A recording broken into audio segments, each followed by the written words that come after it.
Singapura akan menindaklanjuti kerjasama bidang pendidikan dengan Aceh sebagai upaya meningkatkan kompetensi sumber daya manusia.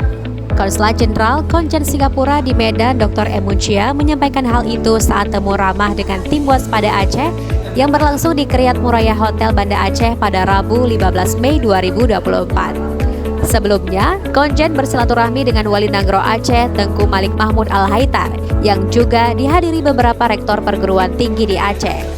Selain itu, Konjen juga melakukan pertemuan dengan Dinas Penanaman Modal dan Pelayanan Terpadu Satu Pintu Aceh.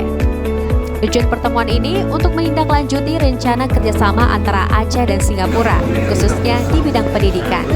Okay, I think the main purpose I come here is to look for more ways to work with the university, the rectors in Aceh, because I think most of the cooperation, economic and people to people will start with the university, research and development, and then identify areas for cooperation in business. Ya, jadi tahap pertama adalah Pak Konjen ingin menjajaki kerjasama itu melalui universitas dan pendidikan tinggi di Aceh, karena untuk pengembangan pendidikan, pengembangan ekonomi itu kebaikan dan riset itu mulainya harusnya dari universitas atau pendidikan tinggi.